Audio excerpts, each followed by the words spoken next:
నారాయణండి. నా పేరు కందాల విజయ్ కుమారాచార్యులు. నేను ఈరోజు రవి సంచారం గురించి చెప్తూ ఉన్నాను. రవి ఏ స్థానాల్లో ఉంటే ఎలాంటి ఫలితాలు ఇస్తాడో ఆ విషయాలను మీకు చెప్పడానికి వచ్చాను. రవి లగ్నంలోనే రవి ఉన్నట్టయితే అనారోగ్యం ఉంటుందండి, వేల తప్పిన భోజనం ఉంటుంది, అలాగే వ్యవహారంలో మాధ్యమం ఉంటుంది. వ్యవహారం ఏ పనిలోనైనా మధ్యమంగా ఉంటుంది. ఎక్కువగా తొందరగా వెళ్ళలేము, ఎక్కువగా స్లోగా వెళ్ళలేము, మధ్యంగా వెళ్తాము. అలాగే వైరము కూడా ఉంటుంది. కొట్లాటలు, ఆ పనులు కాకపోవడం వల్ల వైరము, కోపం వచ్చి వైరం అనేటువంటిది కలిగేటువంటిది ఉంటుంది. ఇది లగ్నంలో రవి ఉన్నట్టయితే ఇలాంటి ఫలితాలు ఉంటాయండి. అలాగే లగ్నం నుంచి 2వ స్థానంలో రవి ఉన్నట్టయితే అధిక వ్యాయము, నేత్ర సామర్థ్య హీనత. అధిక వ్యాయము అంటే ఖర్చు ఎక్కువగా అవ్వడము, నేత్ర సామర్థ్యత కళ్ళు మబ్బులుగా అవ్వడము, శిరోవేదన, తలకు మించిన భారము ఉండడము, లాభాలు రాకపోవడము మరియు మోసం కలగడము. ఇవన్నీ కూడా రవి 2వ స్థానంలో ఉంటే ఇలాంటి ఫలితాలు కలుగుతాయి. అలాగే రవి 3వ స్థానంలో ఉన్నట్టయితే మానసికోల్లాసము, శరీర సౌఖ్యము, ఇష్టసిద్ధి, సంతృప్తిదాయకము, ఆరోగ్యము. అంటే మానసికోల్లాసం అంటే మనస్సు లోపల ఏదో ఒక ఆనందం అనేటువంటిది ఉంటుంది, శరీరం సౌఖ్యంగా ఉంటుంది, ఇష్టసిద్ధి ఉంటుంది, సంతృప్తిదాయకంగా ఉంటుంది, ఆరోగ్యం కూడా బాగుంటూ ఉంటుంది. అలాగే రవి లగ్నం నుంచి 4వ స్థానంలో స్థితి ఉన్నట్టయితే కార్యప్రతికూలత, ఆరోగ్య క్షీణత, మానసిక ఆందోళన, కుటుంబంలో కలహాలు ఏర్పడేటువంటి అవకాశం ఉంటుంది.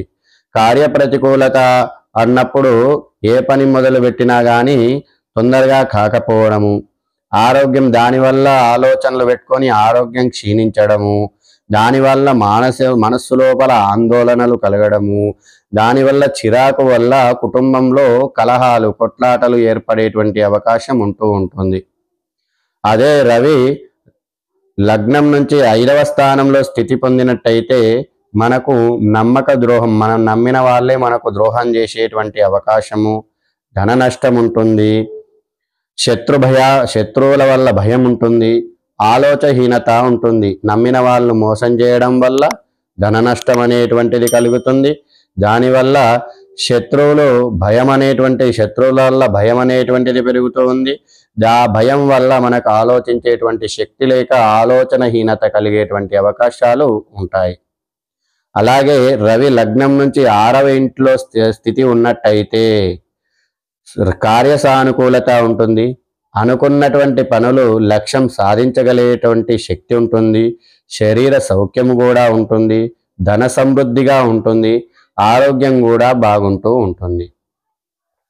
అలాగే లగ్నం నుంచి 7వ ఇంటిలో రవి ఉన్నట్టయితే కలత్ర సమస్యలు, ఇంట్లో గొడవలు జరిగేటువంటి అవకాశం ఉంటుంది. భార్యాభర్తల మధ్య అభిప్రాయ భేదాలు వచ్చేటువంటి అవకాశం ఉంటుంది.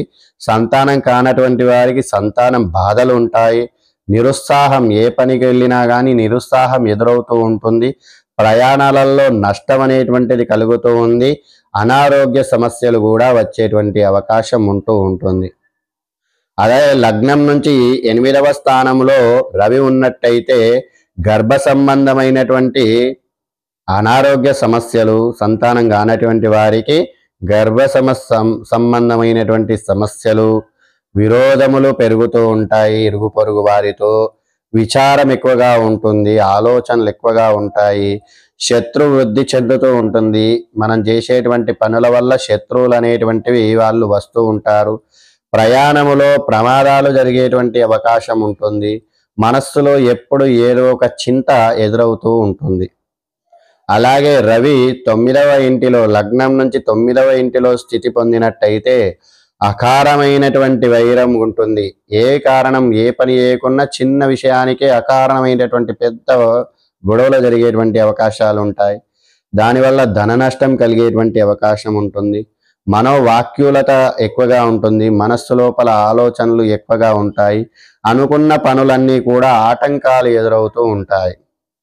అలాగే రవి లగ్నం నుంచి 10వ స్థానంలో స్థితి పొందినట్టయితే కార్యసిద్ధి ఉంటుంది, కుటుంబంలో శుభాలు జరుగుతూ ఉంటాయి, మహనీయుల పెద్దలైనటువంటి గురువుల కలయిక కూడా ఉంటుంది. మనకు నచ్చిన వారి మహనీయులను కలిసేటువంటి అవకాశం ఉంటుంది. శరీర సౌఖ్యం కూడా ఉంటుంది. సంఘం లోపల గౌరవ మర్యాదలు పెరిగేటువంటి అవకాశము ఈ లగ్నం నుంచి రవి 10వ స్థానంలో ఉంటే ఈ అవకాశాలు కలుగుతూ ఉంటాయి. అలాగే లగ్నం నుంచి 11వ స్థానంలో రవి ఉన్నట్టయితే వ్యాపార వృద్ధి ఉంటుంది, సుఖ సంతోషాలు జరుగుతూ ఉంటాయి, శుభకార్య నిర్వహణ ఉంటుంది, స్థిరాస్తుల్లో లాభం ఉంటుంది, ధనదాయం ఉంటుంది. ఏ వ్యాపారం చేసినా కానీ వృద్ధి చెందగలిగేటువంటి శక్తి ఈ రవి 11వ ఇంటిలో ఉంటే కలుగుతూ ఉంటుంది. ఎప్పుడూ కూడా సుఖ సంతోషాలతో ఉంటాము. శుభకార్య నిర్వహణ ఉంటుంది. స్థిరాస్తులలో ఆస్తులలో లాభం కలిగేటువంటి అవకాశం ఉంటుంది. ధనదాయం కూడా ఎక్కువగా వచ్చేటువంటి అవకాశం ఉంటుంది.